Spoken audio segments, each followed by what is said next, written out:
Hola amigos de Audiolibros Nocturnos, bienvenidos hoy a este canal para escuchar un cuento de un escritor inglés que se llama William Hope Hodgson. Es importante y quiero recalcar aquí porque es parte del nuevo formato de Audiolibros Nocturnos hacer una introducción a unos autores que vamos a ir enlazando para comprender otros autores. En este caso, William Hope no solo se vuelve importante para lo que yo quiero decir esta noche con respecto a su obra y ese cuento o novela maravilloso que vamos a leer que se llama Los náufragos de las tinieblas, sino que es importante porque William Hope fue, según la introducción del libro que vamos a leer esta noche, un maestro para uno de los preferidos que hemos tocado en este canal, y en este caso es Lovecraft. La introducción del libro dice que Lovecraft tuvo muchos discípulos, pero que solamente tuvo un maestro. Y en este caso fue William Hope Hodgson, que fue un escritor inglés que nació en 1877 y que fue el gran referente o uno de los referentes que tuvo Lovecraft para escribir parte de su obra. Se dice que Lovecraft toma de Hodgson esos monstruos viscosos que reptan por las islas y esas moles erizadas de seres repulsivos con tentáculos que surgen de esos abismos místicos del océano. Son esas criaturas que se prefiguran como aberrantes en la imaginación de Lovecraft. Esta que vamos a leer esta noche entonces es una novela clásica de Hodgson que, según el libro, hace que este género de terror movilice nuestras pesadillas más atávicas. Bienvenidos entonces, disfruten de esta primera parte de Los náufragos de las tinieblas del escritor inglés William Hope Hodgson.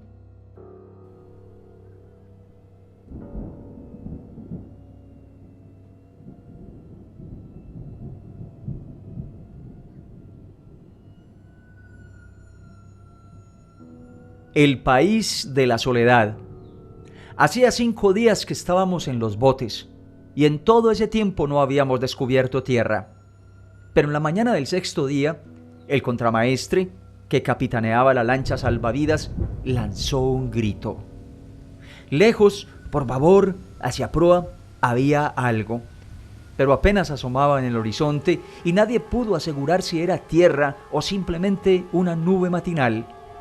Sin embargo, como la esperanza empezaba a nacer en nuestros pechos, avanzamos fatigosamente hacia aquel sitio y alrededor de 1 hora después descubrimos que sí era la costa de algún país llano.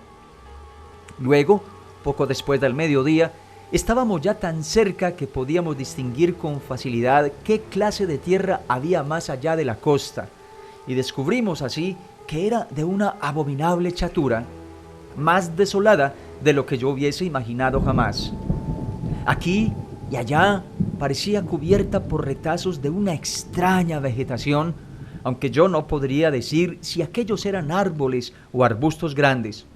Pero si de algo estoy seguro es de que no se parecía a nada que yo hubiese visto jamás. Deduje todo eso mientras nos movíamos con lentitud, siguiendo la costa, buscando una abertura por donde desembarcar. Sin embargo, tardamos mucho en encontrar lo que buscábamos. Pero al fin apareció una ensenada de orillas legamosas que resultó ser el estuario de un gran río, aunque nosotros lo llamábamos siempre riachuelo.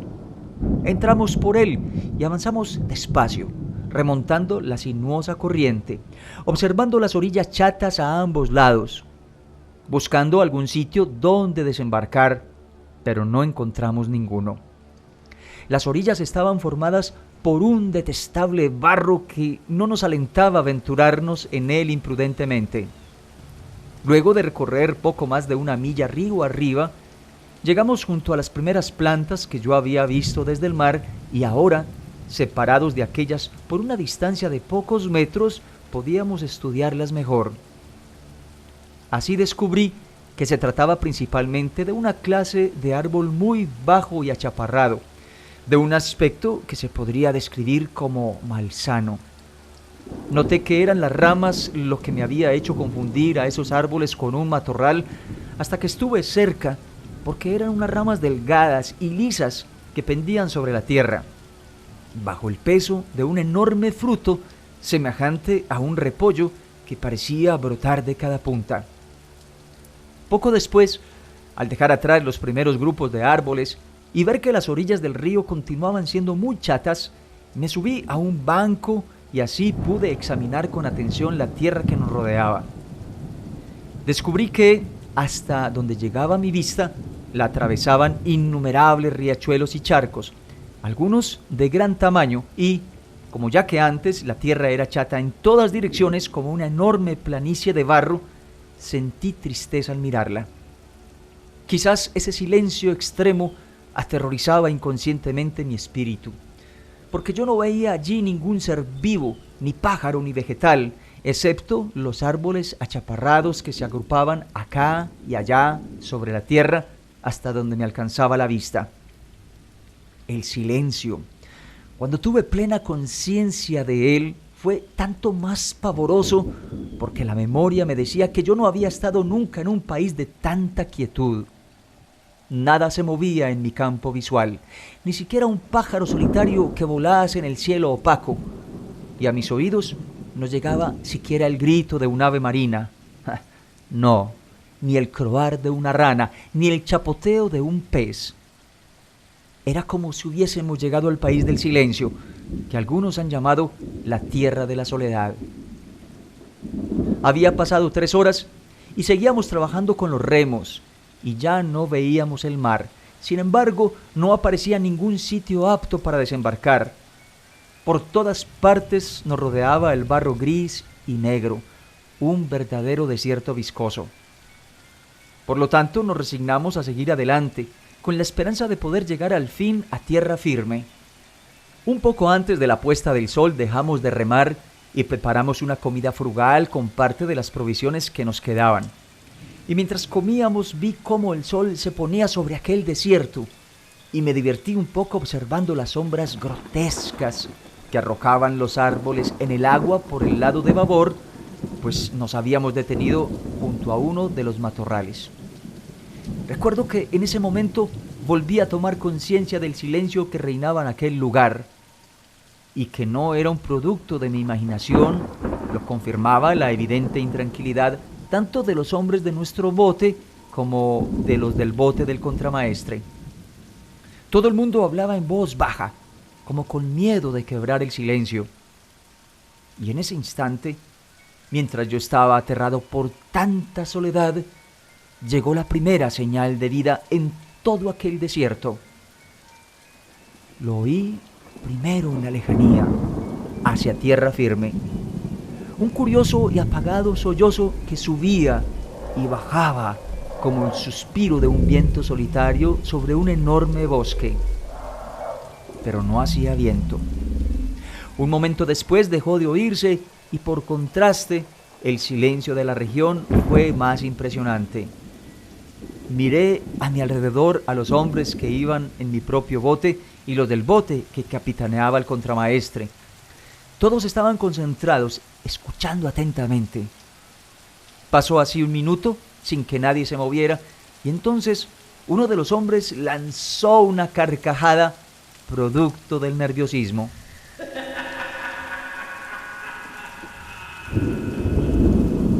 El contramaestre le ordenó con un susurro que callase y en ese mismo instante llegó otra vez el lamento de aquel salvaje sollozo.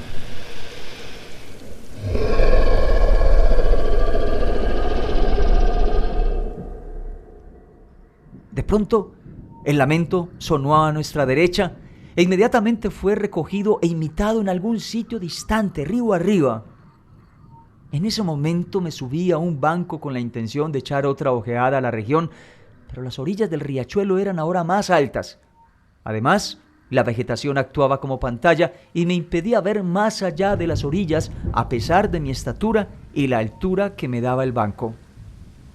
Pues bien, un poco más tarde, el llanto se apagó y hubo otro silencio.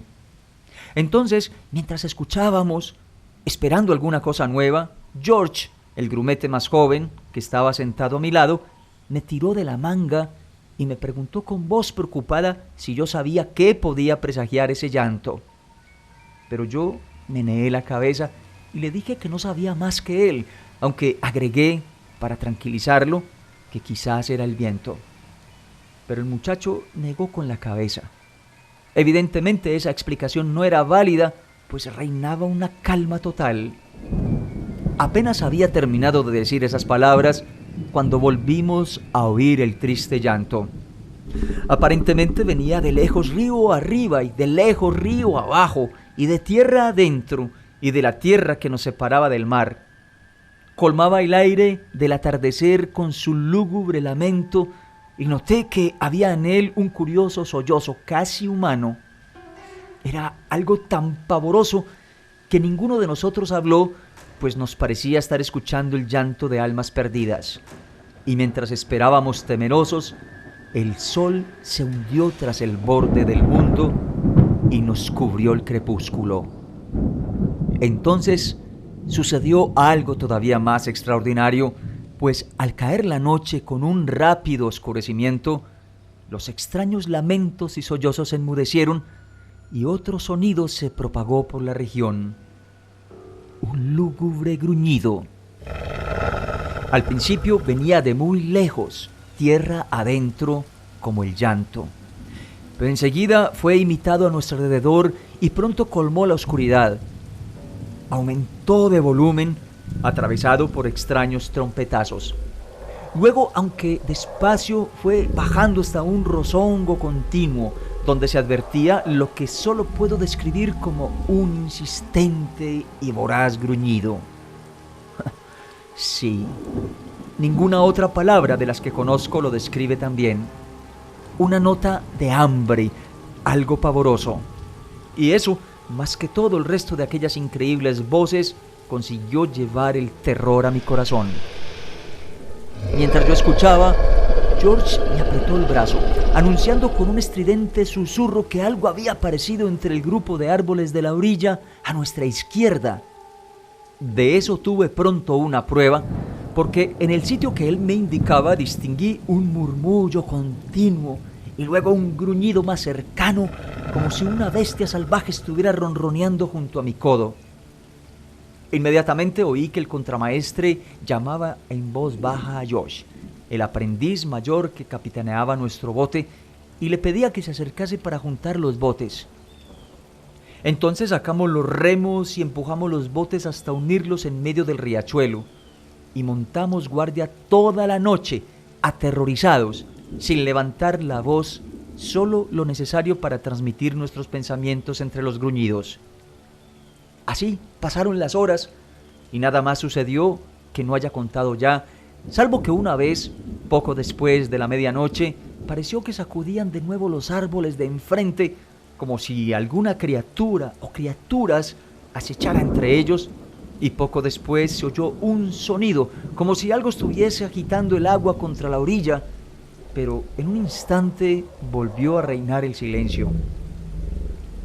Al cabo de fatigosas horas, el cielo del este comenzó a anunciar la llegada del día, y a medida que la luz crecía y se fortalecía, aquellos insaciables gruñidos se fueron acallando y desapareciendo junto con la oscuridad y las sombras.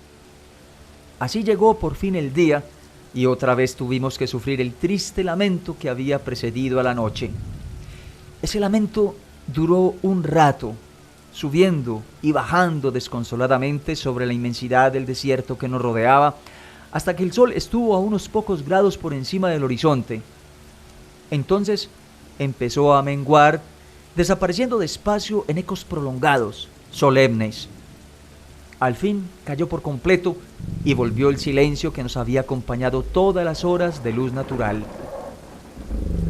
Como era ya pleno día, el contramaestre nos ordenó que preparásemos un frugal desayuno, acorde con nuestras provisiones, luego del cual, habiendo primero examinado las orillas para discernir si había a la vista alguna cosa horrible, volvimos a tomar los remos y continuamos viaje río arriba, pues teníamos esperanzas de llegar pronto a un sitio donde la vida no se hubiese extinguido y donde pudiéramos desembarcar a tierra firme.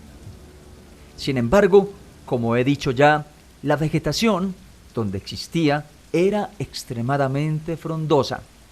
Así que no es muy exacto decir, como lo hice, que la vida se había extinguido en esa región, pues, en verdad, ahora que lo pienso, recuerdo que el mismísimo barro de donde brotaba parecía colmado de una vida perezosa, robusta, tan espeso y viscoso era. Pronto llegó el mediodía. Había pocos cambios en la naturaleza del desierto que nos rodeaba, aunque la vegetación era quizás un poco más tupida y más continua a lo largo de las orillas. Pero las orillas no habían cambiado. Formadas por el mismo barro espeso y pegajoso, nos impedían desembarcar, y aunque no existiese ese obstáculo, el resto de la región más allá de las orillas no parecía mejor. Y todo el tiempo, mientras remábamos, mirábamos de una orilla a la otra, y los que no trabajaban con los remos apoyaban de buena gana una mano en la vaina del cuchillo. Los acontecimientos de la noche anterior seguían vivos en nuestras mentes y estábamos muy asustados. Habríamos vuelto al mar si no nos hubieran quedado tan pocas provisiones.